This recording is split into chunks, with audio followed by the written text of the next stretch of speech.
calcul de l'intégrale. Attention qu'ici c'est une intégrale, hein, non pas une primitive. Quoique une primitive c'est une intégrale indéfinie, c'est-à-dire il n'y a pas de borne. Mais bon, ça a une constante près qu'on calcule la primitive. C'est une fonction. Hein. Je rappelle que quand vous calculez des primitives, ce sont des fonctions. C'est une fonction primitive. C'est une fonction primitive de la fonction de départ d'où elle vient. Elle provenait de où? Ben, d'une différentielle. Voilà, on va dire ça comme ça. Euh, alors, ici, c'est pas la même chose. C'est une valeur qu'on va chercher, et généralement, c'est une aire. Ça représente l'aire, la représentation géométrique de ceci, c'est une aire sous la courbe de racine carrée de x. Alors, c'est valable entre les bornes a et b. Alors, on va voir ça tout de suite.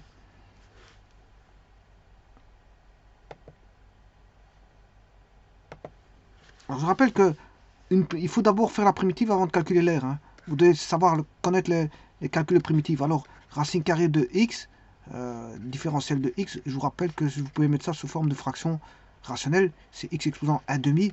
Et les primitifs indiquent que vous devez additionner plus 1 et voilà, additionner plus 1 ici. Voilà, voilà, ça c'est la primitive. Alors, je vais mettre une constante parce que c'est une primitive. Et après, je vais mettre les bornes d'intégration. Hein. Voilà, donc, plus k. Alors, j'ai tellement mal écrit que normalement ici, je dois écrire correctement. Voilà, c'est 1 demi plus 1. Voilà. Alors, 1 demi plus 1, ben, c'est 3 demi. 3 demi sur 3 demi, voilà, à une constante près, ça veut dire que vous avez un cube fois 1 demi, le tout sur 3 demi, c'est 2 tiers. L'inverse de 3 demi, c'est 2 tiers. Voilà. Alors, pourquoi j'écris ceci? Ben, c'est pour mieux voir que on a x cube et que 1 demi, c'est la racine carrée. Bon, et quelqu'un qui connaît les formules, il sait directement mettre ceci, la réponse que je viens de mettre. Hein. Voilà. Ce que vous voyez ici, là, 2 tiers de racine carrée de x cube, ben, normalement, vous passez d'ici, de ceci, vous passez directement à ceci. Quelqu'un qui connaît les formules de primitifs, bon, il ne doit pas faire le traitement comme vous venez de voir. Là.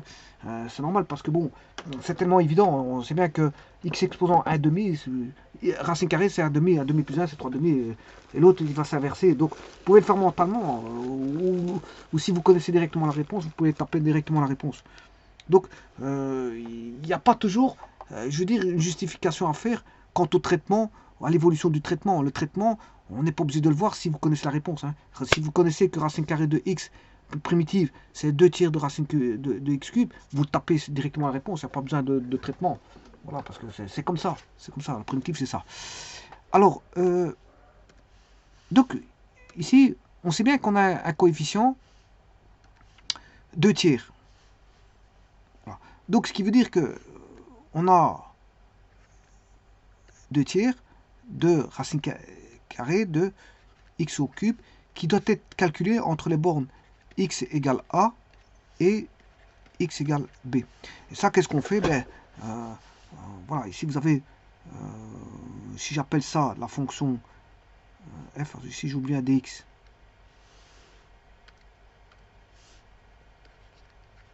dx, voilà, ici je vais te calculer quoi? Ben, le f est une fonction.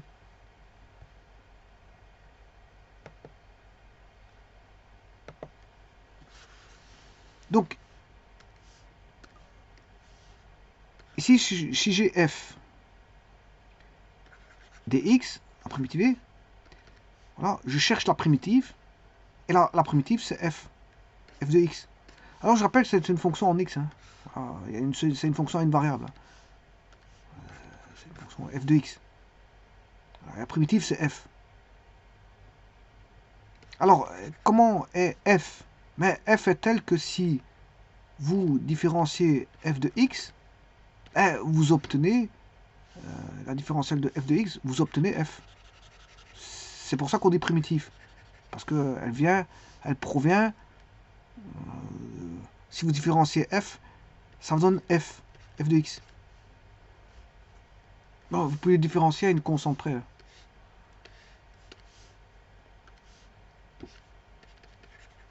Pourquoi? Parce que vous avez le différentiel de f de x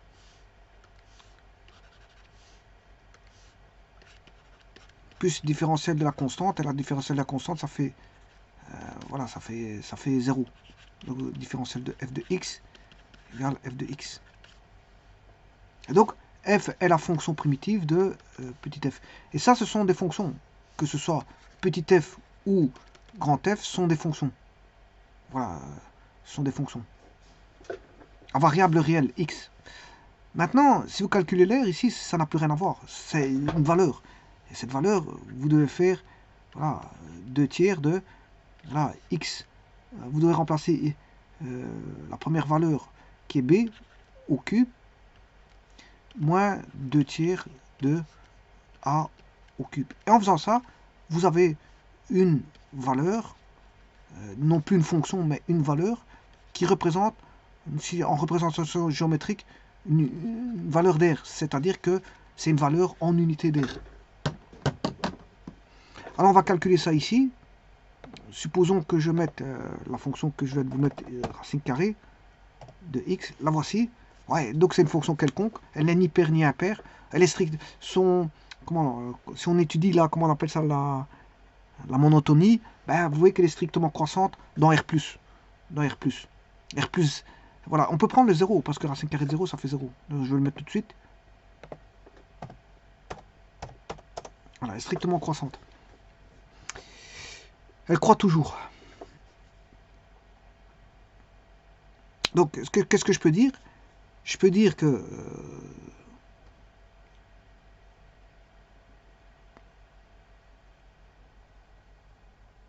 je peux chercher la primitive entre deux bornes. Alors, on va mettre la borne, on va mettre de moins 10 à 10 par incrément de 1.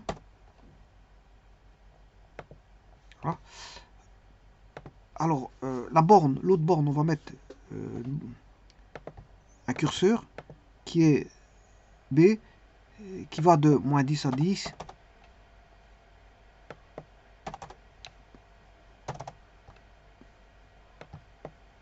Par incrément de 1.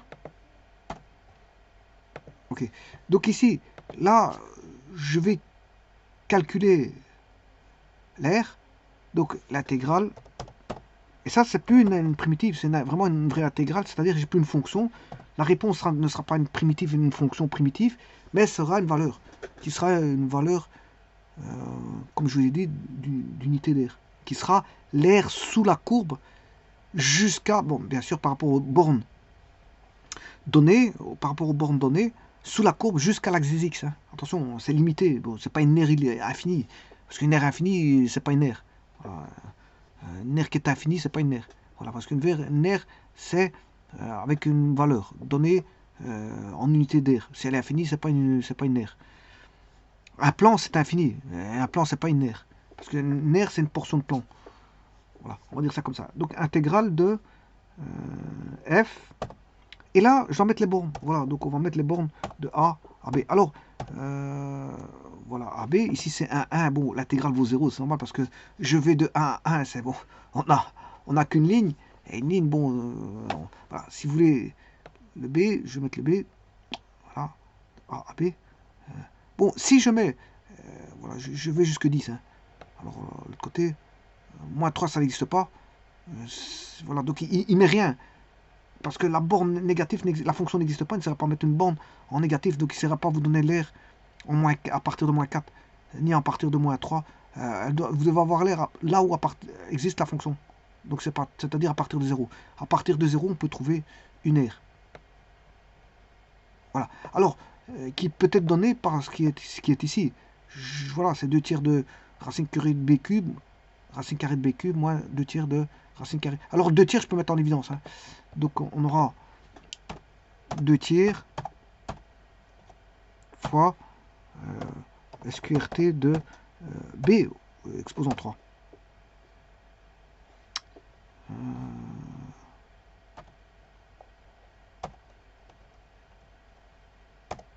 Moins la racine carrée de A, exposant 3.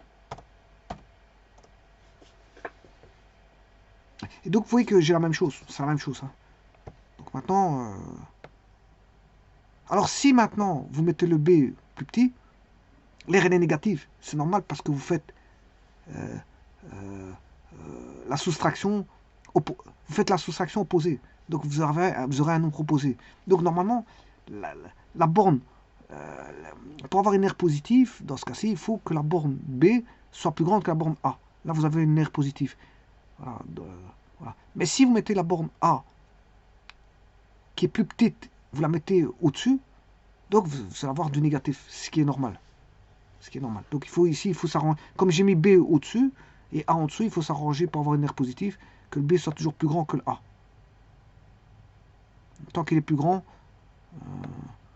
le B doit être plus grand. Attention qu'ici il est négatif, ça ne va pas. Le B doit être plus grand que le A. Sinon, c'est négatif.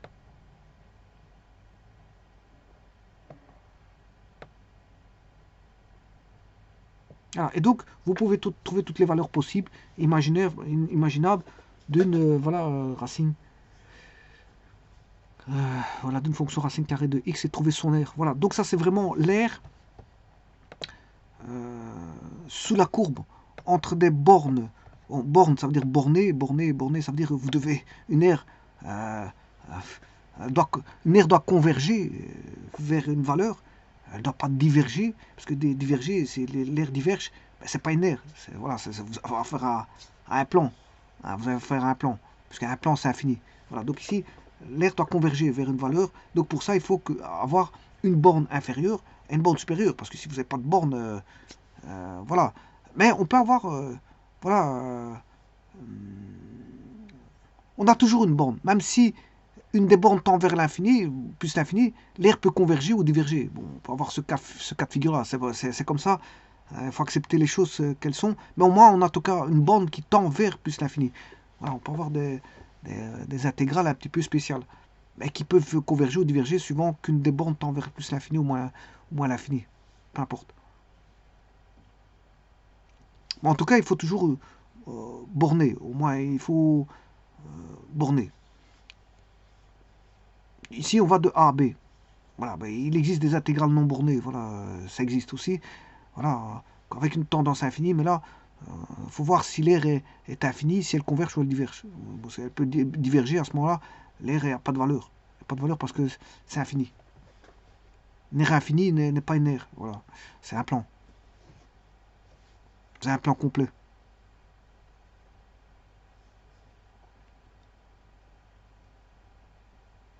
Un plan, c'est pas dans le sens de... Oui, c'est étrange, hein, une aire infinie, c'est étrange. Pour comprendre l'infini, c'est pas compréhensible par tout le monde. Bien qu'on n'a pas un plan qui est représentatif partout, mais en tout cas, l'air pourrait être infini, hein, voilà, on va dire ça comme ça. Voilà, et ça représenterait pas forcément un plan. Voilà, ça fait bizarre, mais c'est comme ça à dire. Voilà. Bon, donc ici, on peut trouver donc l'air sous la courbe entre deux bornes données et l'air sous la courbe, bien sûr, fixé par l'axe des x. On ne dépasse pas l'axe des x. C'est entre l'axe des x. Pourquoi? Parce que j'étudie l'intégrale de y dx.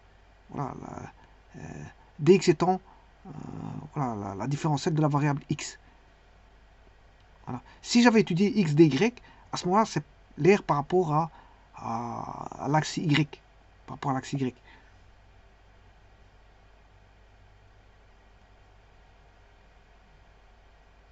Bon, je ne sais pas si GeoGebra va le faire.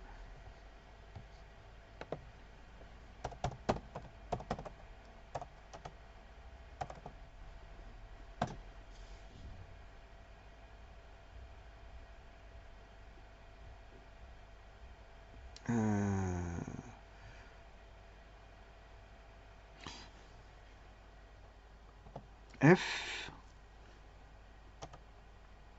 Donc la fonction, ce serait f.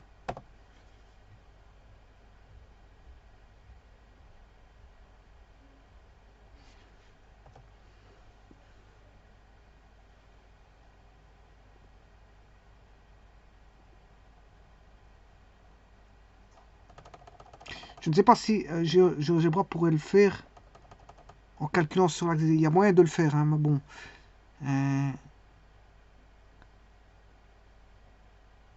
Parce que ici, on fait y dx. Voilà, y dx.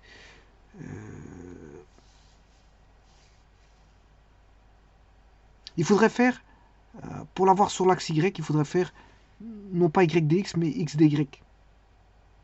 Représenter la fonction suivant x fonction de y, bien sûr, et non pas y fonction de x fonction de y, aller chercher les bornes.